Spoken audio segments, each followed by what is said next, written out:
So as Audrey said, we're so excited to have Dr. Elora Raymond here with us today. Dr. Raymond is an urban planner and an assistant professor in the School of City and Regional Planning in the College of Design at Georgia Tech. Her research interests include, but aren't limited to, the financialization of housing and property and land, displacement and possession through housing systems, housing justice, race, and segregation. In her research, Dr. Raymond has explored widening housing wealth inequality following the real estate and financial crisis of the 2000s and the relationship between financialization of rental housing and eviction-led displacement. So we're thrilled to have her here today, and I'm really looking forward to discussing your work. Great, thanks so much. Let me see if I can share screen.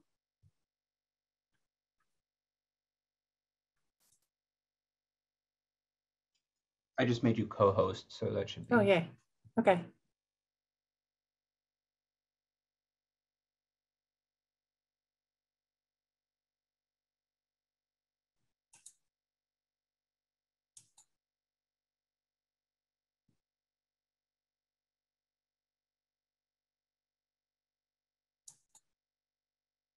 Okay.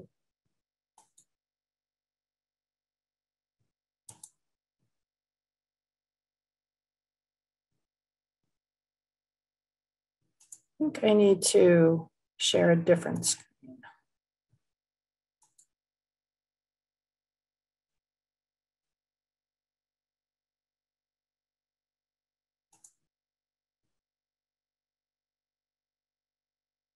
So I just want to confirm that you're seeing presenter view, not a different view.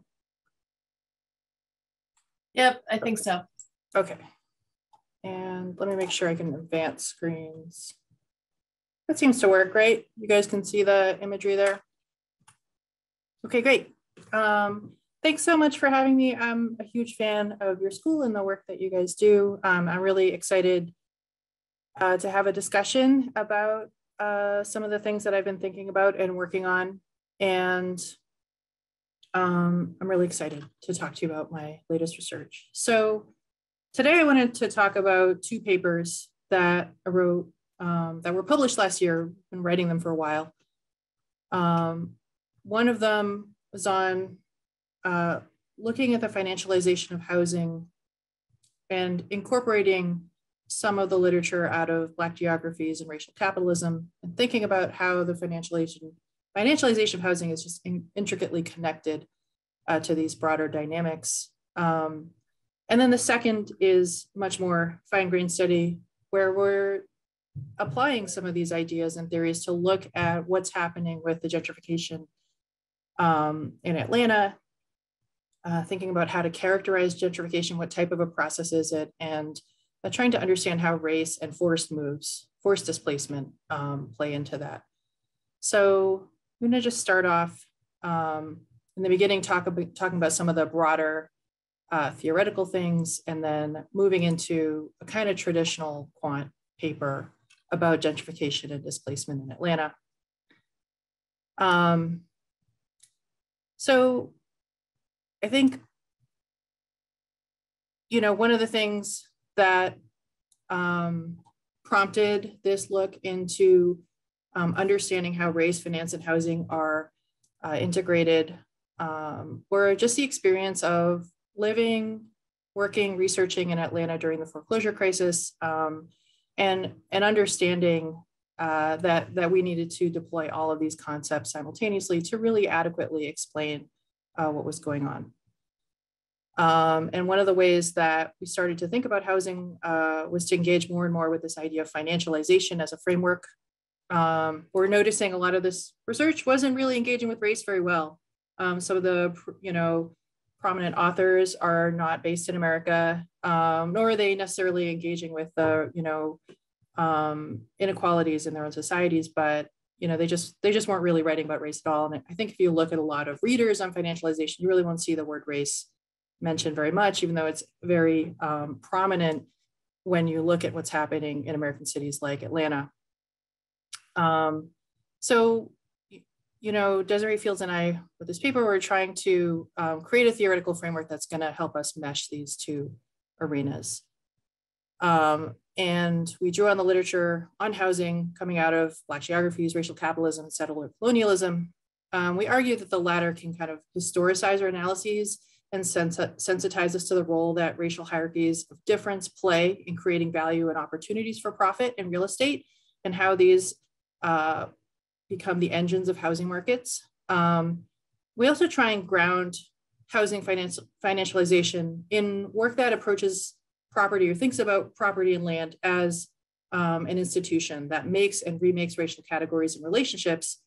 And that sort of helps us establish the roots of current housing disparities in these longer dynamics that, are established at the origins of this country even before. So those are some of the things that we're trying to do in that work. One of the first things I want to do is create a little bit of definition around the term financialization. It's a broad term. It's so broad that it can sometimes be vacuous. And I'll just tell you how I think about it. Financialization is used across disciplines to refer to, I feel like my slides aren't advancing. You guys notice that? There we go. Okay. So financialization is used across disciplines to refer to, what people are coming to think of as the defining characteristics of capitalism after the 1970s.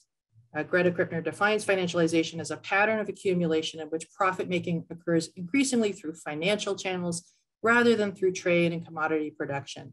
The term's been used outside of housing studies to refer to the political power of financial traders and rentiers, to the explosion of financial trading and instruments, and the growing dominance of capital market systems over bank-based financial systems. I think within housing studies, financialization is referred to the increasing role of financial industries in various aspects of housing and the incorporation of new sectors or attributes of housing into financial markets, right? So I think Airbnb is, one of those ways in which, to the extent that Airbnb is using finance and leverage, or maybe even lending, mortgage lending that's happening on the basis of you using part of your property as an Airbnb. These are ways in which finance is connecting to that spare room in your bedroom, or a spare bedroom in your house, in a way that just didn't exist before. But you can argue the opposite and say, hey, finance and housing isn't exactly new, right? Redlining is just one of the more recent historical examples. And it can be kind of confusing to say, well, why are people concerned about increasing financialization of housing? Weren't we always using mortgages to buy houses and, using finance somehow to engage with housing? So it's not just merely the presence of financial intermediaries in housing production and sale. For me, financialization is more an approach. So, I was working at the Federal Reserve Bank alongside a lot of economists. But when I was looking at what was happening in housing markets, I was thinking about institutional theory.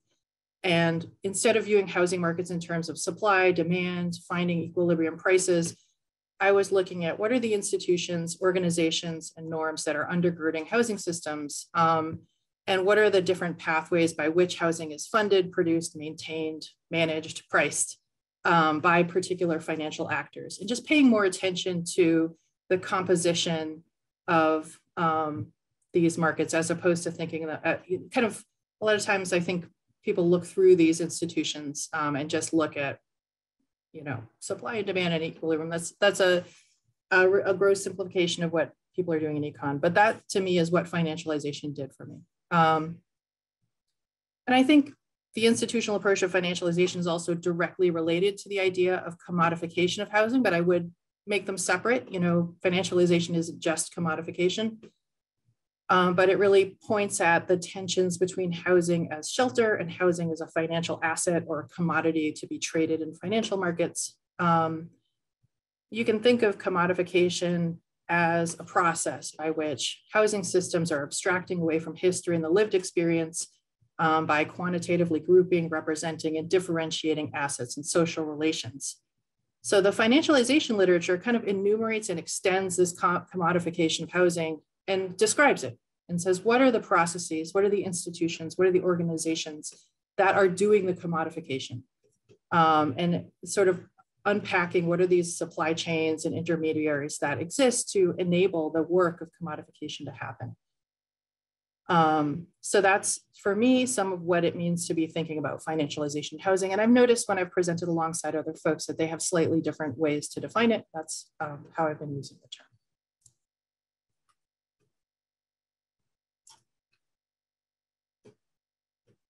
So I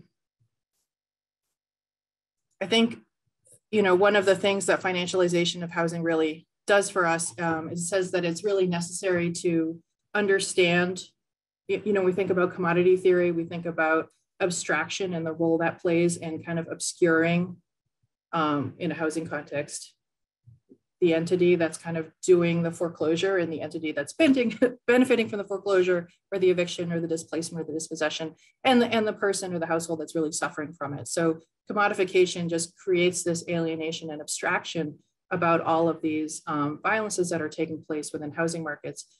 And so one of the things that happens when you start to use this institutional approach and trace who are the owners, who is doing the evicting, who's benefiting from that investment, is that it kind of uncovers which intermediaries are carrying out the abstraction in service of financial accumulation, and then examining the challenges that it creates for households and neighbors centered on a lived experience. So I kind of always characterize my work in a simple way of saying, I'm interested in this very abstract concept of money and finance, and tracing the connection down to the very tangible fact of the lived experience of being in a house, of needing a roof over your head, and just tracing the connection between this very abstract global phenomenon to this very tangible experience. And that's some of what I think we're trying to do in this paper. So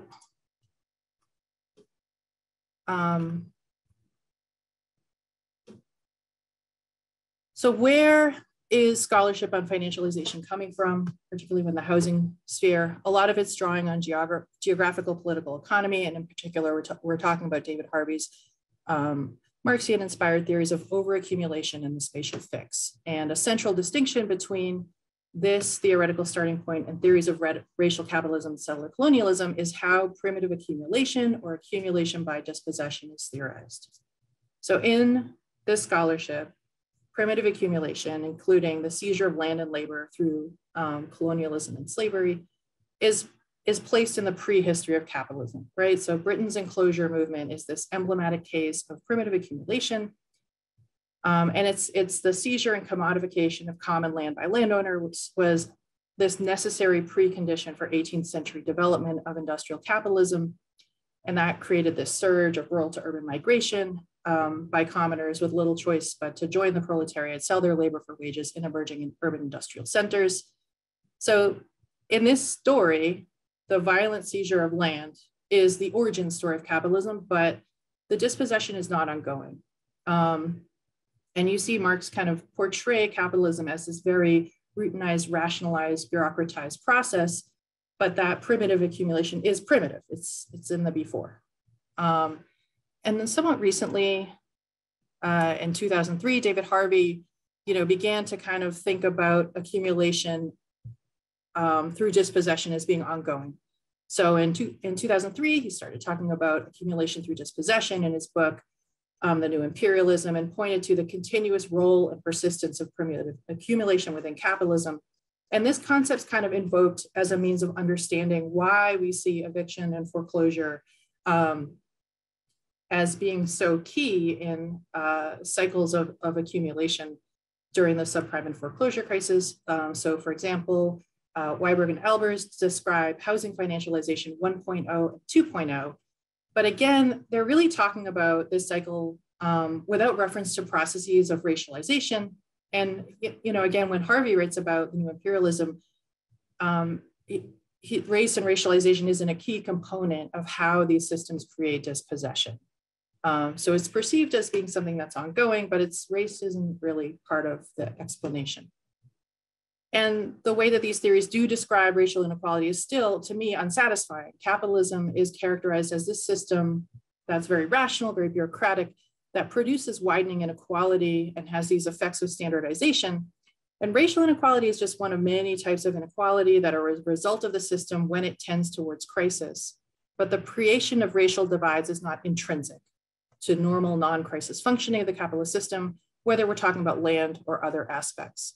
And that's really where I think the racial capitalism literature and the Black geography literature really differ from how financialization scholars and David Harvey have kind of thought about race. So,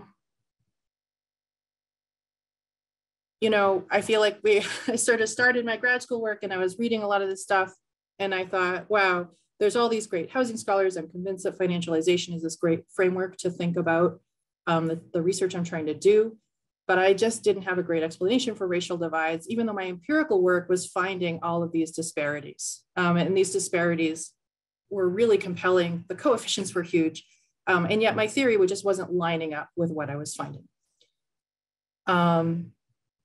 So prior to Harvey's work on accumulation by dispossession in 2004, folks like Cedric Robinson were working in the 1980s to characterize primitive accumulation as a continuous and fundamentally racialized process within capitalism, while also demonstrating how race emerged as an ideology in feudal era to organize social relations. And Robinson really argues that capitalist modernity has always depended as much on the production and negotiation of difference as it has through enforcing the kind of, you know, rational sameness, standardization, and homogenization that you find in the Marxist literature. So in this literature, you start to think about how intrinsic racial capital classifications are at the heart of the production of value. And they sit at the core of the legal frameworks that produce this system of displacement and dispossession. So we see one example, a work by Verdi in 2019, talked about how, you know, you had these biracial coalitions in the colonial era in early colonial Virginia between English laborers, African laborers, and Native Americans who were trying to work together and challenge elite rule. And the reaction of the elites was to create new racial legal terms that were connected intrinsically to land inheritance and property ownership. And so this was the innovation that stabilized the capitalist system in early colonial Virginia. It was race and property conjoined. And this functioned to legitimate settler claims on native land, delegitimize indigenous forms of property, and create a hierarchy with tiered privileges for people who were categorized into these newly created races. You know, and this really echoes, I think, the work that Du Bois did on race relations during the Reconstruction, in which the goal of racialization processes was to forestall political organizing between different groups and to create this kind of divide and conquer strategy that centered around race and property.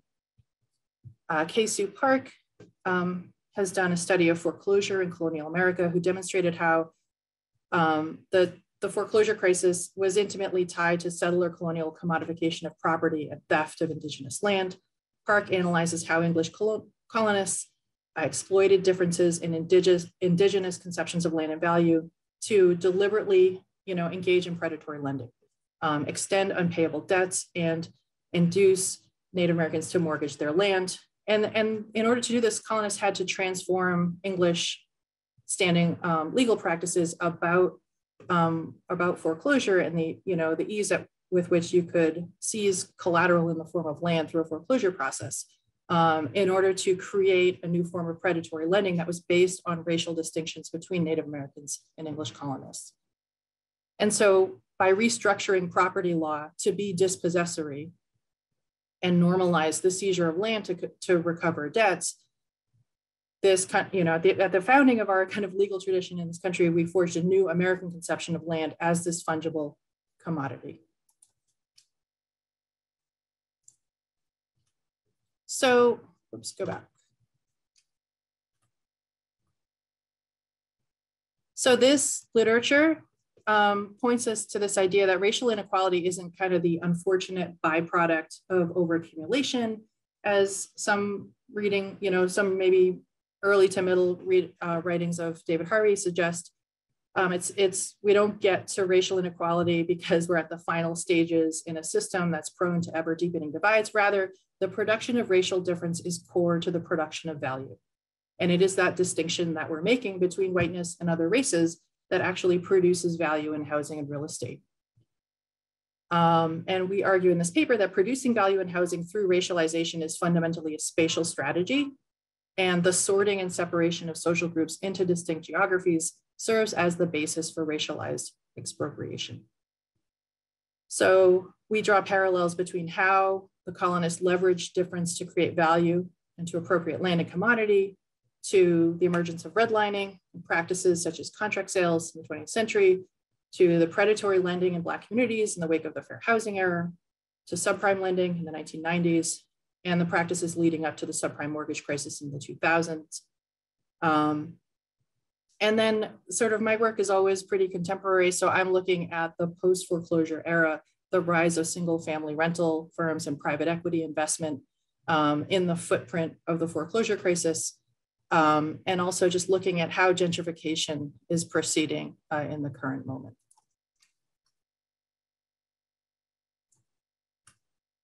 So I draw connections between that theory and the dynamics of the subprime and foreclosure crisis. And when you look at how the recovery period proceeded, you can see how racism legitimized and provided a framework for dividing and tiering the victims of the subprime and foreclosure crisis and forestalling collective efforts to restore households and hold financial predators to account.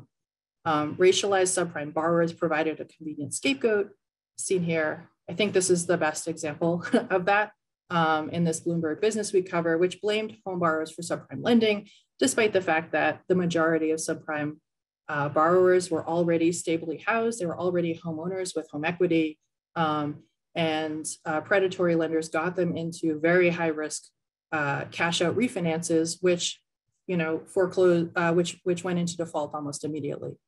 And this scapegoating of subprime borrowers as being greedy and the racialization of subprime borrowers justified inaction by the federal government in response to the deepening recession and increasing distress. And at the same time, this created a windfall opportunity for private equity firms. And you can see on the right of this slide that policymakers were encouraging, while creating a lot of barriers to accessing HAMP and HARP and underfunding the neighborhood stabilization programs. At the same time, they're encouraging the formation of single family rentals as an opportunity for private equity firms, institutional investors, and others to make windfall profits. So I argue that, in 2012, we see that Ben Bernanke is encouraging institutional investors to use capital to convert REOs to rentals, REO meaning bank-owned homes. In 2012, Fannie Mae and Freddie Mac pilot a bulk sales program. So they at this time, the federal government has tens of thousands of foreclosed homes across the country. Wow, wouldn't that be useful if we still had that to use for affordable housing in this moment? But instead they were saying, let's figure out a way to create structured transactions of bulk sales to private equity firms and to institutional investors. And they were, kind of saying, what would it look like if we sold you 500 homes in Miami? Or how would we best structure this transaction for 1,000 homes in Chicago? And just kind of like ironing out all that infrastructure. In 2011 to 2013, institutional investors bought about 350,000 homes nationwide. And at that point, the government and private partners turned towards saying, let's create a new asset class. So let's create single family rental securitization structures. And they're working in concert with government to say, all right, we need to make sure that credit rating agencies are comfortable with this. We need to make sure that investors find this attractive. How can we design this? And so they pilot that new new product in 2013. And in 2017, Fannie Mae invests, $1 billion in Invitation Homes single family rental securitization offerings. And the response to the financial crisis, to me, I feel like we saw this shift, this institutional shift on the part of government entities away from supporting homeowners and towards supporting financial markets. And so this, we saw, government and private entities working in concert to kind of pave the way for institutional investors and private equity firms to compete directly with American homeowners for single family homes and to realize profits based on the racial disparities that were created during the subprime lending and foreclosure crisis, which has all these links back to these cyclical episodes going back in time. So we sort of laid the groundwork here to talk about insights from the Black radical tradition that can be incorporated into studies of the financialization of housing. But I think that also brings us into a discussion of, well, what can financialization theory offer to racial capitalism? We often argue that capitalism has changed since the 1970s, and is there a way that financialization theory can help explain why we see these racial disparities continue, particularly since the passage of fair housing, right? So we no longer have legalized racial discrimination in housing, and yet the housing wealth gap is as high as it's ever been. The tenure gap is as high as it's ever been. So how are these systems replicating themselves in the current moment, if not through being, the cover of law? So one of the arguments that we make in this paper is that housing financialization is a method for encoding and legitimizing racial disparities through abstraction. So financialization combines finance, data, and digital technologies with racial hierarchies, resulting in what Rahab Benjamin calls the new Jim Code. And this new Jim Code reproduces racist forms of social control with a socio-technical component that hides not only kind of the nature of what's happening, the nature of the power that's being exerted onto urban neighborhoods and onto households, but it also allows it to kind of penetrate every facet of social life. And these digital technologies can incorporate algorithmic bias. They create, you might have argued in a previous era, we use the biological sciences to legitimize racist racial hierarchies. And in this era, things like credit scoring can legitimate racialized inequalities that exist. And they create these automated, seemingly colorblind, seemingly objective systems that incorporate existing kind of entrenched racial divides into abstractions of risk and recreates the racial divisions that exist in society. So these are systems that kind of launder the existing redlining, the existing hypersegregation, the existing wealth inequality that we see in our cities, and they reproduce them, but when they come out as credit scores or as access to mortgage finance, or as the ability to open a bank account, they seem objective, even though all they're doing is just taking the legacy of the past, putting them into some kind of database and spitting them out again. I'm abstracting terribly about what these firms do, but I'm trying to kind of explain what we see these systems doing. So, I mean, it's view this kind of non-racialism, this colorblind racism, that contemporary financial systems produce disparate impacts while denying any role in differentiating between racialized bodies or racialized places. So that's what we're arguing. One of the things we argue that finance does for racial capitalism. And I think I'll skip through this. We talk a little bit in the paper about digital epidermalization and kind of how these systems are calibrated. But I think you guys have the paper, and if you have questions, we can talk about it. But I'm going to move on to make sure that we have time to talk about the empirical work. So in the study on Atlanta, we're really interested in gentrification, in investor purchases of apartment buildings over the 16-year period following the foreclosure crisis. And we're interested in understanding whether gentrification can be thought of as physical displacement and forced moves through, literal court cases involving eviction, and whether we can classify gentrification or categorize it as being driven by this real estate investment process. There's a lot of literature on gentrification. There's a lot of different ways that people characterize this phenomenon. And I think we're moving away from a definition of gentrification that's, described by kind of passive in-movers and out-movers being different, or these longer-term demographic processes that lead to neighborhoods changing over time. And we're really thinking about a sort of Neil Smith, rent gaps, investors purchasing a home and hoping through gentrification to realize a profit.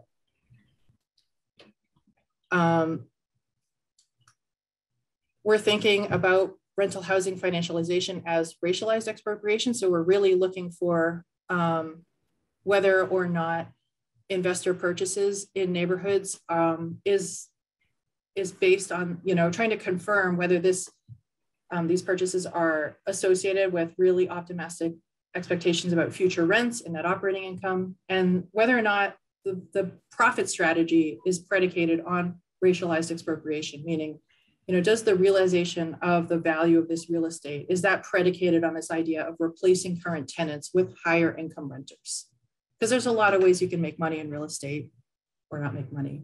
And so what we're looking for in this study is, are investors pursuing this explicitly gentrification-based strategy that's tied in with race and with the racial segregation that we see in Atlanta.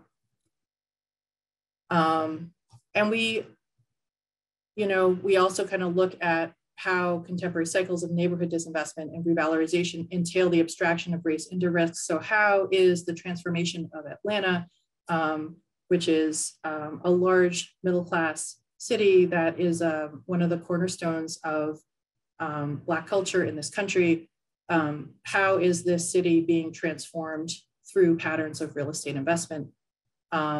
This is kind of how we're defining gentrification and how we're tying in and bringing in financialization and racialized expropriation. So we look at whether investor purchases of multifamily in Atlanta, cause physical displacement and racial transition at the neighborhood level. And by neighborhood, we're talking about block groups. And in terms of data, we use deeds data to identify all the apartment sales in a given neighborhood, which we define as block group, between 2001 and 2016. We look at sales to investors separately from sales to non-investors. And to do that, we use this kind of proprietary metric that comes from the data we bought, which is from CoreLogic. And what we ask in our methods is, do apartment sales to investors predict eviction judgments? So a spike in the number of completed eviction cases in which the landlord obtained the legal right to evict the tenant. So we ask whether that spike is predicted, but we also say, we know that larger landlords are more likely, because they're more routinized and bureaucratic, they have more bureaucratic processes in place, they're more likely to file for eviction. And eviction filing is like beginning an eviction case. There's this loose connection between actually evicting somebody. It's not really clear whether when a landlord files an eviction, whether they really want to kick that person out, or if they're just tightening the screws on that tenant, trying to extract more fee revenue, et cetera. So we ask whether these apartment sales to investors predict eviction judgments, but not filings. We don't expect an increase in filing activity. We do expect an increase in eviction judgments. And then we do a second model and we say, are there changes in the numbers of Black and white residents in a given neighborhood? And we use a difference in differences model here. We'll talk a little bit more about that. I don't know whether you guys do a lot of quant stuff or what, but just feel free to stop and ask questions or tell me to go faster if this is all we'll tap. So we define investors. Again, this is always a big question of, well, what's an institutional investor? What's a private equity firm? What's a REIT? All that. Who are we talking about when we talk about investors?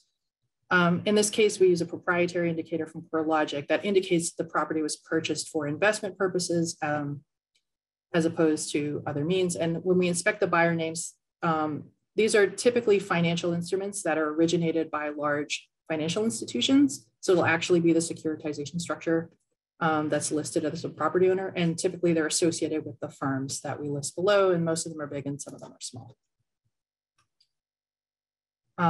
Here's a quick map. So this is Fulton County. It's the largest county in the Atlanta area, and it covers all of the central city of Atlanta. Whoops, I gotta switch my slide. Sorry guys, you missed this one. But I'm gonna move forward and show you the map. So this is Fulton County. We have on the left eviction judgments from 2000 to 2016. And we have on the right investor apartment sales from 2000 to 2016. And what you can see that eviction judgments are really concentrated in the southwest of the city of Atlanta and in southwest Fulton, but that you see this kind of north-south line. And that roughly follows the spine of both public transit and urbanization in the urban region. And on the right, you can see that investor apartment sales, have a similar but not totally overlapping geography. So again, we perform two models. The first one is a fixed effects logistic panel regression, where we predict we ask whether a purchase by an investor in a given neighborhood predicts a spike in the number of eviction judgments. And so here's the equation if you guys like that. We don't really use too many controls because we're using fixed effects at the block group level. The only thing we really include is the number of foreclosure sales that took place in a block group in a given year, because that could be an obvious co-founder. But other than that, we don't control for anything else. And again, this is a 16-year panel, so it's block groups times 16 years, everything's measured annually. And to give you a sense of what we're looking at, we kind of predict the coefficient for what's the coefficient if an investor purchases, and how much does that predict a spike in eviction judgments? What about a spike in eviction filings? And we also compare that to a non-investor purchase. So we're really trying to, focus in on what's the effect of an investor purchase, not just any old apartment purchase, and not on any old type of eviction activity. We want to make that link between investors and forced moves. In our second model, we use a difference in differences model, and we're predicting the change in racial composition in a given neighborhood in the 6 years following an investor purchase. And so here we look at here's the equation, but I'm going to show you, I think it's a little easier if you look here. We just look within a census tract and we compare the block group that has an investor apartment purchase with block groups that don't have an investor purchase in that same census tract. Because we're going to try and control for all the other things that might cause folks to leave a neighborhood or to enter into a neighborhood. And let's see. So, and then finally, we do a cluster analysis, but I'll talk about the results later. I won't talk about the method too much. So to look at the results, again, this is how we define investors. And most of these properties were actually directly part of a securitization structure. They're actually owned by the investment vehicle. And these are the firms that they were associated with. Just some descriptives to start with. We found that, so in this chart on the left-hand side, you have dollars, and these are sales prices. And on the x-axis, you just have years. And we did a repeat sales analysis. So we looked at what is the purchase price of the same parcel, the average purchase price of literally the same plot of land in a given year. How much does it increase on average over time? And we kind of normalize that or index it back to 2005. So what we find is that, compared to 2005 prices, the same plot of land sells for like maybe 800,000 more, 2007, 2008. It actually falls pretty low in the years after the foreclosure crisis. And then things increase really steeply. And at the end of this time frame, we found that buildings are selling the same apartment on the same piece of land, is selling for about 5.5 million more in 2018 than they had in 2005. This probably isn't that shocking for you guys in New York, but this is Atlanta. We're like a big, sprawling, low-cost city. So seeing really strong price increases, I mean, we don't have a lot going for us in terms of a social safety net in Georgia, but one thing we had going for us was cheap housing. And that really helped stabilize the lack of healthcare, the really high poverty level, the problems with our educational system. It's just the fact we have access to really cheap housing. So this is really upsetting when you show this to tenants, organizers in the city. And it's just something I know that is really exacerbated in places like New York, Boston, San Francisco, but it's really hard to see this in Atlanta. And then I also show that our garden style apartments, which are typically forming a lot of our unsubsidized affordable housing. Again, Atlanta doesn't have any public housing left. We hope 6 out of all of it. We don't have a lot of subsidized housing, no rent control. Rent control is prevented at the state level. But what we do have is a lot of unsubsidized affordable housing. And so even that is becoming much more expensive, where a repeat sale of a garden style apartment was, $3.5 million more in 2018 than it was in 2005. So what do we find in terms of, how our investor purchases of apartments tying into eviction-led displacement? These are the regression results. We just ran a series of models in which we looked at, how much does a certain type of purchase predict a 25% spike in the eviction rate in that neighborhood over time. And we found that investor purchases increased the likelihood of an eviction spike by 33%, and that's in model number 1. We didn't find any significance. So if you look at the investor purchase predicting the likelihood of a filing spike, there's no significance there, right? So it's not eviction activity overall that's spiking after an investor purchases an apartment. It's evictions with the intent to displace that are spiking in the year following. And we also see that an even higher coefficient when an investor purchases a garden style apartment. So we find a 41% increase in the likelihood of an eviction spike. And kind of similar coefficients for mid-rise purchase. So just to kind of put this in more palatable format, if an investor purchased an apartment in a neighborhood in Atlanta during our 16-year period, there's a 32.6% rise in the odds of an eviction spike in that neighborhood in the year following. And we really think that the investor purchase was related to forced moves because we don't see a spike in eviction filings, and we don't see any significant relationship between non-investor purchases of apartments. So we don't see those purchases being associated with forced moves in either eviction judgments or findings. So in our second model, we look at investor purchases of multifamily residents and racial transition at the neighborhood level. And these are just kind of the raw model outputs, but don't worry, I'm going to point you to what's meaningful or useful out of this entire chart.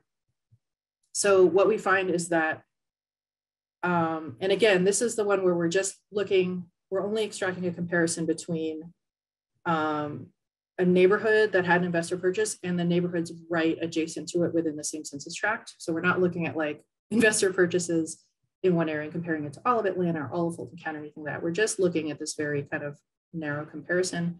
We find that investor multifamily purchases result in 166 fewer Black residents and 109 additional white residents in a neighborhood compared to the adjacent neighborhoods, which didn't have an investor purchase of an apartment. So here's just a graphical representation. If in this, census tract bounded by the black outline, in the blue square, that's a neighborhood that had an investor purchase of an apartment. In the 6 years following, we find 166 fewer Black residents and 109 more white residents compared to the neighborhoods adjacent to it that are colored in yellow. And then the final analysis that we do in this paper is we do a cluster analysis that's really focused on this idea of gentrification being a real estate process that's being driven by prices and by evictions. And I think this analysis works really well if you know the geography of Atlanta really well, and we're really used to seeing maps that differentiate sharply between white Atlanta and Black Atlanta. And this map tells a different story. And to me, the story that it tells me is that gentrification is a fine-grained process, and that it's happening in geographies that aren't driven by necessarily the segregation that we see, but they're driven more by real estate investment processes that are happening in kind of fine-grained ways throughout the region. And I'll talk more about that later. So what are the implications of this research? And I'm going to talk for a long time on this slide. First of all, I think that we confirm that investor purchases in Atlanta are very much targeted at racialized expropriation, forced moves, and replacing current tenants with higher placed tenants. So this is not a case in which somebody's buying an apartment complex because they like the rents that are coming in.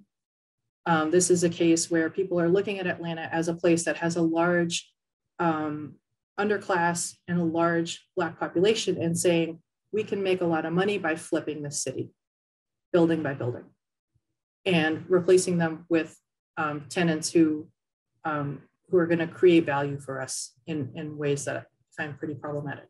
And when we kind of place this, and so we show that with the first model, in which we show that it's not that people are getting priced out necessarily. It's not that people are saying, hey, I miss my bodega, I don't feel at home here anymore, and I moved to another neighborhood, right? This is a forced process in which evictions are a mechanism for the gentrification that's happening. And the second way which we show it is, I think we provide a pretty good model for showing that investor purchases are tightly correlated with a large reduction in the number of Black people living in a neighborhood and a large increase in the number of white people living in a neighborhood. So what, as an urban planner, we always kind of think about policy relevance. How do we take all these big ideas, starting with Cedric Robinson and David Harvey, and how do we turn this into policy that can create better cities today? And one of the things that I think is really important is that we need to reduce the abstraction. We need to make this process clearer. There's a lot of confusion on the part of policymakers about the role that real estate developers and real estate investors play in the city. And part of how we can make those connections clear is by demystifying land ownership. So creating a landlord registry that can help us understand who owns what. It actually takes a fair amount of work to try and understand who's the actual beneficial owner of the chain of LLCs that you see listed as the actual landowner. So demystifying, reducing the abstraction about who's the landlord doing the eviction, I think is really important. And the other thing is that we have a lot of trouble getting at evictions data. I've been part of a collaborative that's been scraping evictions in Metro Atlanta all throughout the pandemic and for prior research. And every single time that we scrape Fulton County evictions, the courts shift their website so that we're no longer able to scrape.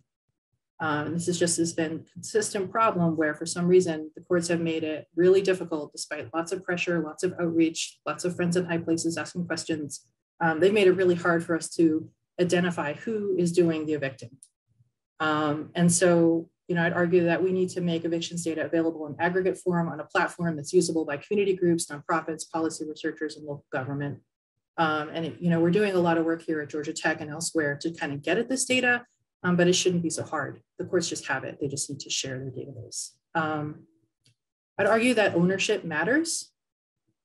So I think there's a lot of theories about how cities work that don't take ownership into account, that the size of the landlord doesn't matter, or where the landlord is accessing their funding, or what their business strategy is in terms of how to make a profit doesn't matter. But I think we show here that certain types of landlords and investors make their money off of gentrification and displacement in ways that are really negative for neighborhoods and for businesses. And so we need to think about who owns urban land and who owns residential housing. I think we need to track and take advantages of opportunities for preservation of affordable housing stock by mission-oriented organizations, that we need to stop the Housing Authority, stop the City of Atlanta from giving away land to developers in exchange for anything that isn't land. And I think that first look programs for affordable multifamily apartments or policies like TOPA that allow tenants an opportunity to purchase the apartment building that they're in are really important. And I think that thinking more carefully about public ownership and mission-oriented organizations owning rental housing is really important. We need to work on shifting the power balance between landlords and tenants. So having legal assistance is really helpful to tenants in Georgia, but I will also say that we do not have anything approaching the type of tenant protections that exist in states like Massachusetts and New York. So we need stronger tenant protections. And then we also need legal assistance to tenants that can take advantage of those protections. And in particular, I think, providing legal assistance to tenants of newly sold apartments is something that we should think about. I've argued to folks in the city of Atlanta that the maps they're making of gentrification in the city are looking at the wrong things, and they're using the wrong data. So they're using census data, right? Which, forget all the stuff about the 2000 census. Census data is old. And by the time you see the demographic changes, which also take a long time to show up. And they're popping up in your census data. The gentrification you're trying to stop happened 8, 9, 10 years ago. If gentrification is being driven by real estate dynamics and is characterized by forced moves, we need to be using real estate transactions data and eviction data sets at a fine-grained scale to understand how displacement is happening and how to target and prevent it. So in arguing for us to think about gentrification as this real estate-driven practice, I'm also saying let's measure it differently and let's prevent it with different data sets. And this is sort of not driven directly from the empirical results, but I think that the theoretical work suggests that our movement for housing justice in the city of Atlanta and elsewhere needs to be based on coalitions across race and class. And I've started to think about gentrification as kind of the consolation prize of whiteness or the psychological wage of whiteness, in that none of us of any race who are anything but the wealthiest actually have safe, affordable, stable housing. We're all feeling the pinch. And people who are middle class and upper middle class, what they get is this consolation prize of, oh, you can go gentrify a low income, predominantly people of color neighborhood. And that's your consolation prize, right? You're not as bad off as the person who's getting displaced, who's losing their neighborhood, who's facing eviction, who's having their equity stolen by corporations. But you get to kind of deal with this also substandard situation that's slightly better off. And so it's the racial hierarchy is stabilizing and legitimizing a system that's bad for everybody. And I think the movement for housing justice needs to bring as many of these different groups together and say, actually what we need is stable, safe, affordable, inclusive housing for all. And we should stop buying into this system that is predicated on these like very kind of mythical, ingrained in our culture ideas about displacement and dispossession and racial hierarchy in our cities. And I realize that last point is sort of more broad and less like of a policy recommendation than the other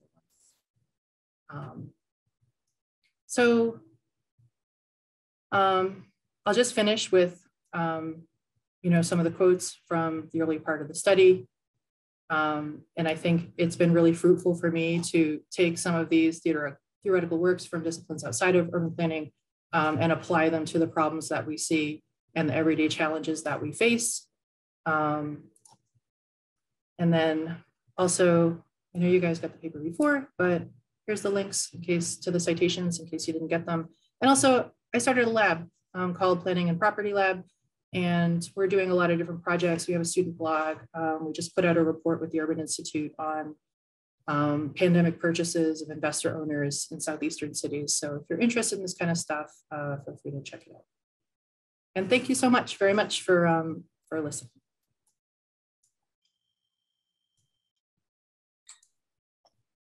Thank you so much, Dr. Raymond, for such a really thorough and provocative presentation. Really appreciate it. And we'd like to open it to questions and comments from the attendees. So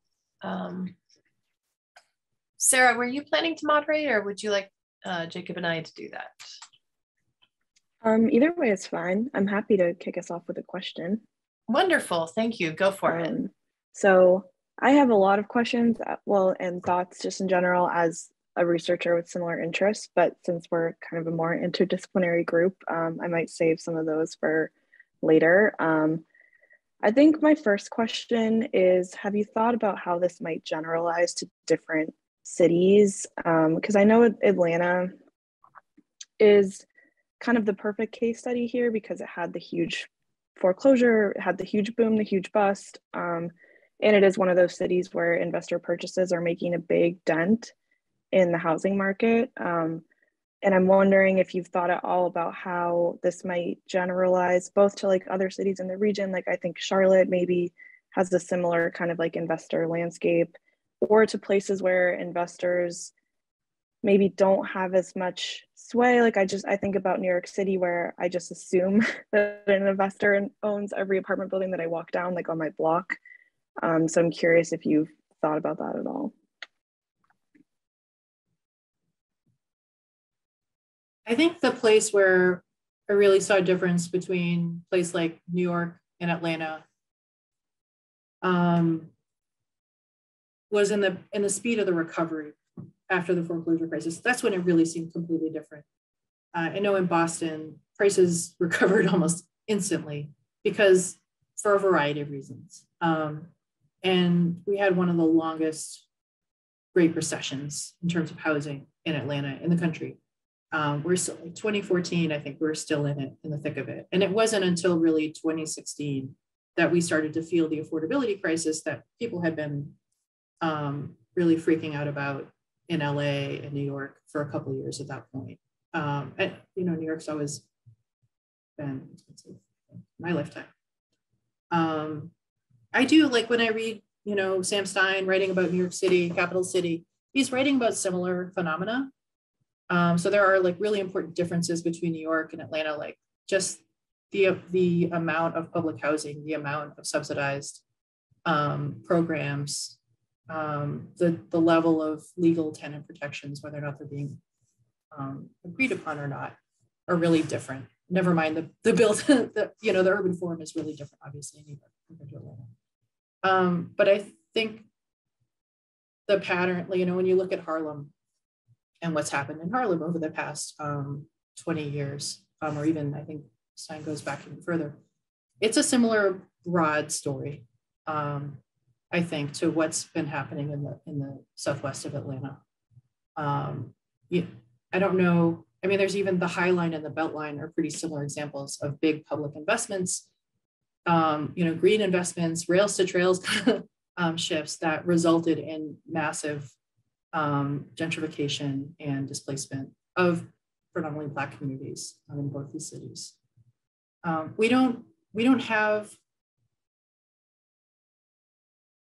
so Atlanta's become much more diverse in terms of Hispanic and Asian residents and immigrants, but it's very suburbanized. And I've noticed even that in New York, like Canal Street has shifted to Queens in a lot of places. So you kind of also have the suburbanization of immigrant groups, I think even in New York, but here in Atlanta, we just never had that kind of urban form to support the types of immigrant gateways that you see in downtown LA or New York. And so I think some of the ways that those communities have been disrupted by investor purchases plays out a little differently than elsewhere.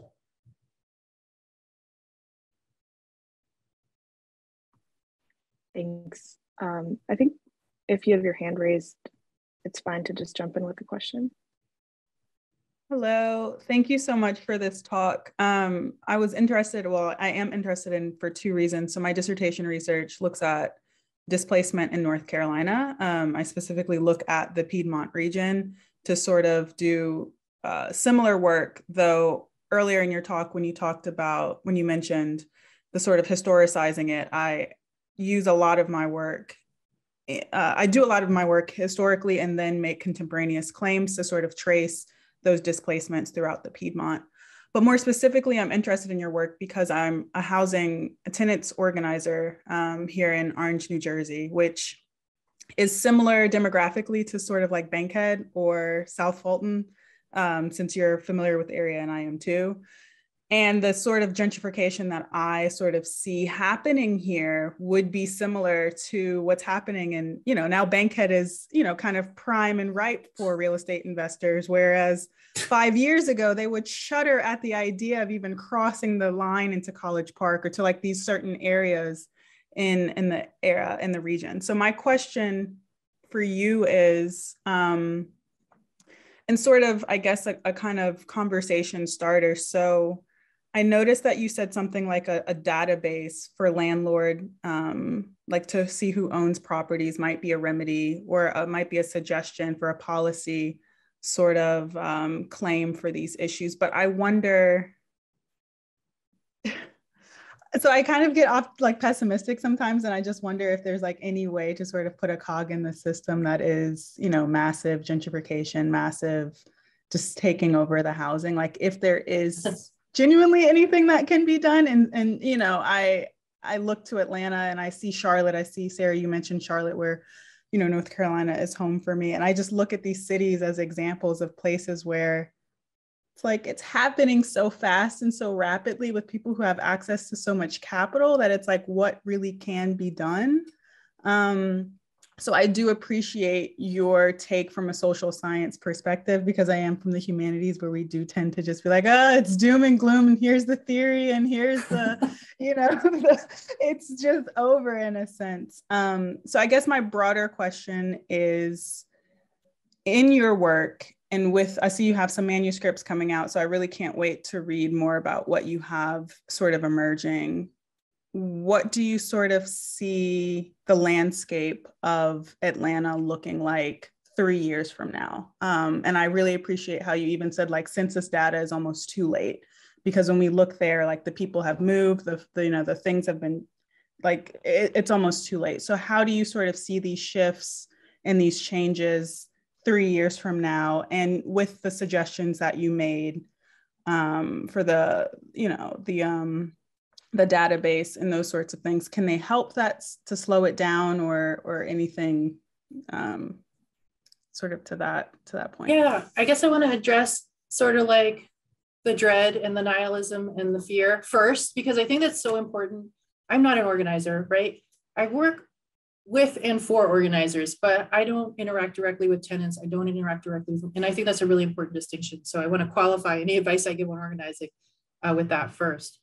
I've really benefited from being around for, years, the organizing practice here in Atlanta. And I've learned a lot about how to deal with that dread and fear. And what I learned from people is that, optimism is like good practice, that despair is a practice that leads to doing nothing. And I've learned about how long and how repeatedly and under what terrible conditions people have been organizing against displacement and dispossession. And that is so inspiring. And so I just kind of like look at what people have been working from and how they decided to live their lives and who they decided to be in community with. And that is all I need to have a good day, And so predicting what's going to happen 3 years from now in Atlanta, even though I could do that, that's not part of my practice in terms of like my political practice.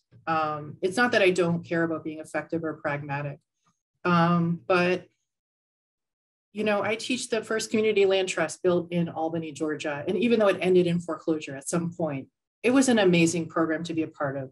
And sometimes when you do some work, you don't see, or you might not even live long enough, but you don't realize in the moment how much of an impact it's going to have. And there's so many examples of people working on housing issues here in Atlanta and around the country that, I think are really important. So I take my inspiration from history because our history is so bleak. It's almost like, hey, if they could do it 60 years ago, I can definitely try and, work against a certain group or a certain entity. So that's just kind of like a note on that. And there's some people I follow on Twitter who just kind of give you little daily, like the NAP ministry, I think is a great person to follow. Just organizers who like are very positive and enlivened by their practice. And so I take that question very seriously. I don't have all the answers, but I will say that I do believe there are answers. And that what we're up against and how scary it is, that's not necessarily the most important thing. In terms of using data, this is just coming from the theory that if abstraction is kind of, and the confusion, I meet so many people who say, well, it's great that Microsoft's coming to the West Side. And it's like, it's great for who, and just trying to encourage people to kind of think through what's actually going on in the city, I think is important. So one of the projects that we're working on, and it's not unlike what I think Just NYC and Anti-Eviction Mapping group out in California are doing, is that we've got evictions data monthly now for Atlanta, Macon, and Savannah. And we've created, and it's at the address level for most of those places. And then we're working alongside the Housing Justice League, where we've got Georgia Tech students in interactive computing who've created a data viz for them that gives them like, here are the landlords doing all the evictions, like the top 10 list. And then they're just developing campaigns around those groups. They've done stuff like build profiles of some of these top evictors. I think they're putting QR codes outside their buildings so that it kind of makes it much more visible when you walk by, like here's the building, but what are the social relations underneath it, you know? And that's some of the ways that we've used the data. I've also found like the first time I did a project like this was back in 2015. And we scraped Fulton County eviction data, you know, connected it with our tax assessors data and just found that these new private equity landlords were evicting a third of their tenants in a year. And that a lot of people really paid attention to it, you know, and it wasn't like an organizer or an intervention type thing. The reason we did it, the project in the first place, was just we were trying to help our legal aid group who needed the evictions data for something totally separate. And so we helped them by writing a paper on an unrelated issue, but getting the data they needed. But just revealing like which firm was doing most of the evictions and like showing where these houses were, I thought had so much traction in the policy space. So that's why I feel like that can be helpful. I mean, also during the pandemic, we were working with legal aid to find out who, you know, which firms were filing evictions in violation of the CARES Act, or, you know, figure out which firms were and were refusing to, were and were not using, you know, the rental assistance, emergency rental assistance funds. So like just getting more data on the landowners, the property management firms, makes it more possible for all the different groups that are pushing this policy in the area in a given direction. And it's so hard to put it in a format that like the tenants can use. Like we worked for years to try and get this evictions data into a data viz. We literally had to have a PhD student who like worked on graphic design and user interfaces to like create something that they would really use. So I don't underestimate how much work it takes to kind of get this data in their hands. I would scrape it and put it in the CSV and send it to them. And they said, we don't use Excel. So I think that, I think there's a lot of great work to be done there as well. And I'm glad that we've had some success with it.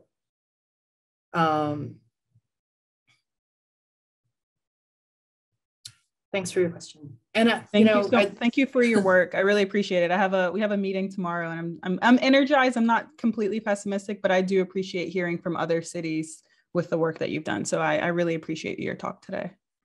Absolutely. And, you know, it sounds like you're doing interesting work in North Carolina. So if you want to connect later and kind of share what you're doing, I'd love to see it.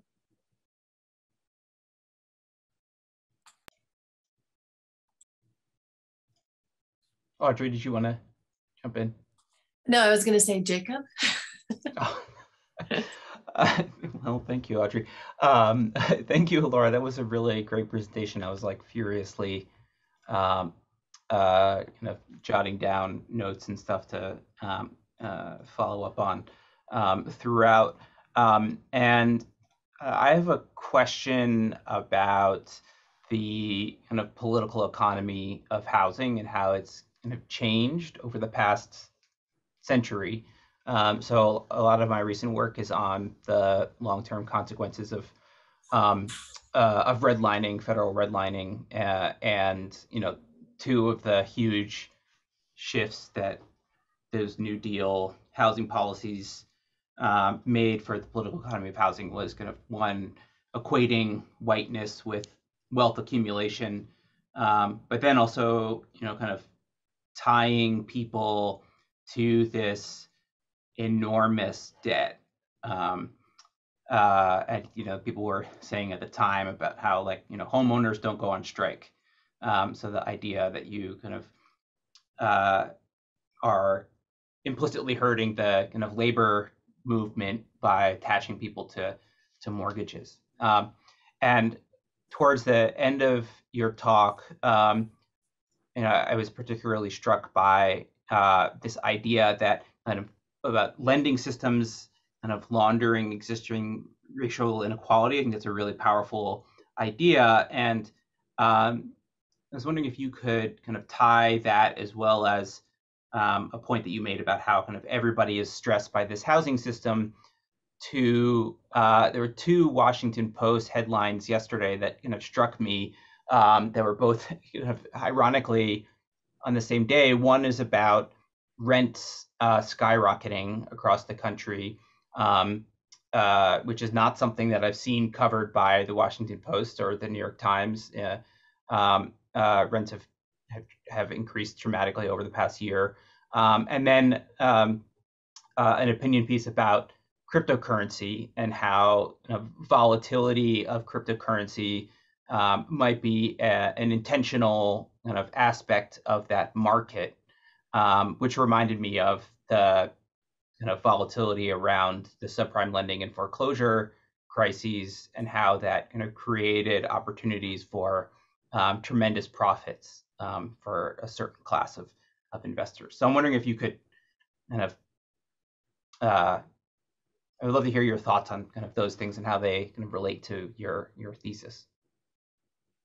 Yeah, like the first question, just to think about, what does it do to kind of fractionalize property ownership in this country, and how does that stabilize?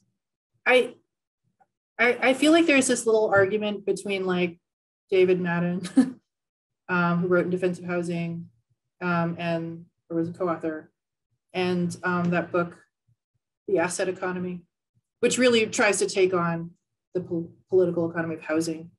And that you think about like, all right, there's capital and there's labor, right? But home ownership, does that make kind of a fractional class? Like, to the degree that you do have equity and you're now participating in this kind of asset economy, does that change either your incentives or your perception of your incentives? And I think Harvey talks about this too, in his piece on, I'm not going to remember the title correctly. I kind of side with the idea that it does. And I've seen David Madden argue that it doesn't, and I'm still on the fence. But I do agree that there's something about, I guess the way I've thought about it is we don't have, especially here in Georgia, a safety net. We don't have a healthcare safety net. We don't have the unemployment insurance. What we have is the wealth that you can accumulate through housing, and you desperately need it to fund your retirement, to fund your kids if you want them to go to college, to withdraw equity or sell if you run into unemployment or a serious illness. That's our social safety net. So in a very tangible way, the precarity problem has been solved with homeownership, and it just intensifies all of those dynamics. And then we're kind of channeled towards like a price appreciation strategy. Like, we can't just find a mortgage that's affordable. We have to make money off our homes. We have to realize it, and that's predicated on inequality. So I think there's a real challenge for some people on a very,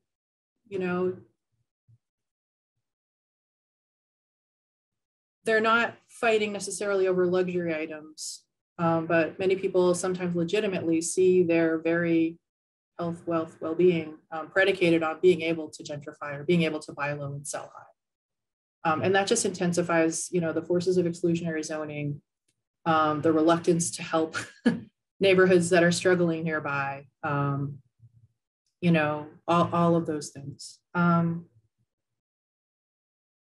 that's the first thing that I have thoughts about. The other thing that I've sort of been working on a little bit is the idea that housing has become collateral, and that maybe we don't live in a capital city, but a collateral city.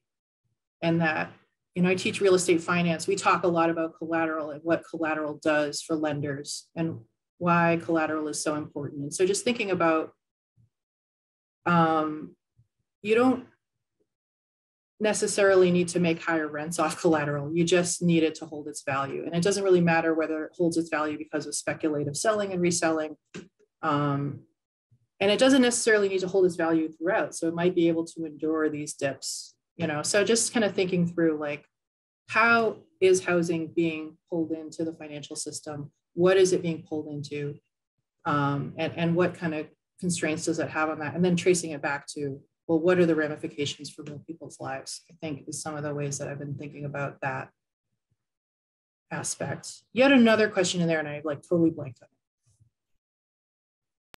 Oh no, you're good. You're good. Okay.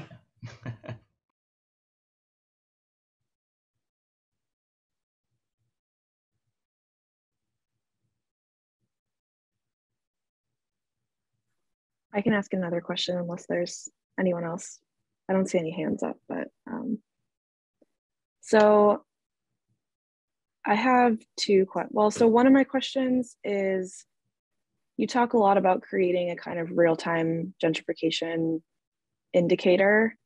And I always feel, I mean, as someone who kind of has a data scientist skew, like my first thought is like, yes, we should definitely do that. But I always feel like, doesn't that also a little bit feel like pointing an arrow to a neighborhood and saying, buy your homes here? Like we're seeing gentrification. I worry about it being used in the wrong way. Yeah. Do you ever? No, that's definitely true. And some of the stuff that we've done is create kind of like the tool that we created for Housing Justice League isn't available to the public. And I know in Richmond, they've created a similar list of landlords, but it's for various reasons, like not necessarily available to everybody. I think that's a really good point. Like there's a intersection between, so like land is the fictitious commodity, right? It's just land plus data. And so when you apply data to land, you might actually be amplifying some of the characteristics of it that make it a good commodity. So I think you have to do that really consciously and carefully. I've seen a lot of naive ideas like we're going to solve the affordability crisis by increasing transparency of where the affordable stuff is. And it's like, that's just not how land works. Look at Zillow and what Zillow's done with all of their data. You know, the more data you kind of attach to land, in some ways, the better it operates as a commodity with negative ramifications for affordability. So we've talked when we kind of like work with different partners around preservation, stuff like that, we have talked about that issue. And I think it means that sometimes you just don't make the data available to everybody. To some extent though, we've also said like, I don't think BlackRock needs our little data tool to figure out where to buy their next house. Like they already have all the data they want. Yeah, and so it's probably not going to be the straw that breaks this particular camel's back.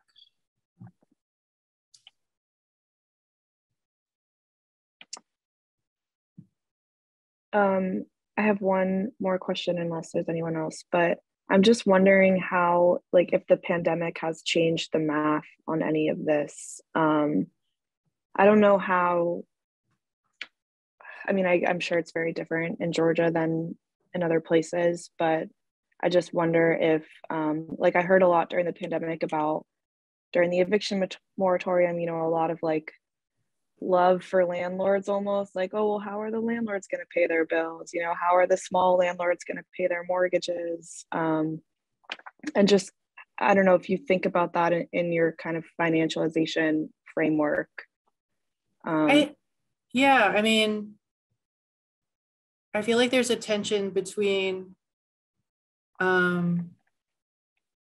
seeing being a landlord as kind of like doing a structural analysis, just saying like they're rentiers, full stop, and differentiating between different types of landlords and different sizes. And my work always suggests that the larger landlords have been worse than the mom and pops.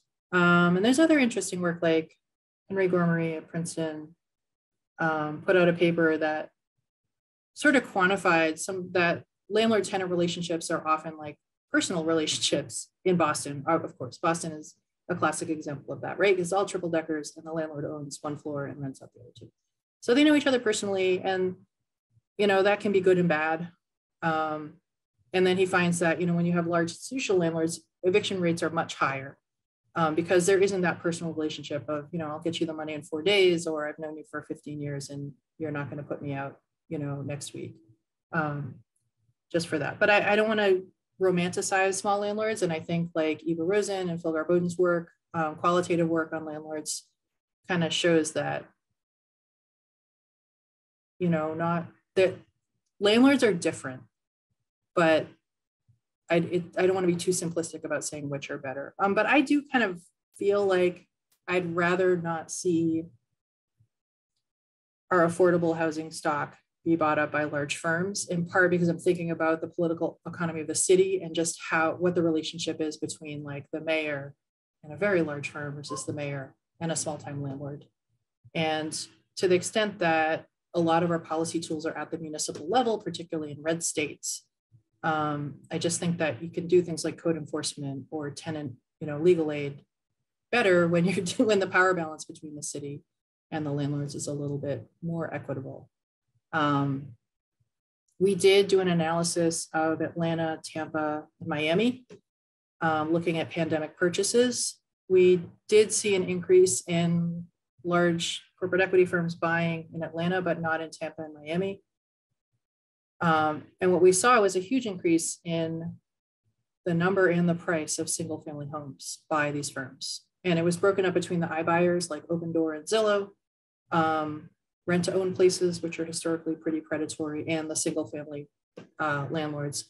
I think, and I've been talking to reporters in Charlotte and other places as well, and they've been finding that these guys are buying like 30% of the single family homes in a given quarter. We found in the summer of 2021, it was like 25% of all single family homes were purchased by these large firms. And they were buying more than half of the single family rentals, right? But just in terms of homeowners and single family rentals being sold, they were buying 25%, which is really huge. And my guess is, you know, I've sort of stepped away from being a real econometrician who thinks about pricing, but they were buying so many homes and at such high prices that I think that's why prices got so high in DeKalb County. Because if you're buying 25% of the homes and you're paying, you know, $30,000, $40,000 more on average than other buyers, that's going to move the needle. So I haven't like done the proof, but that feels like an easy model for somebody who does that kind of work to do.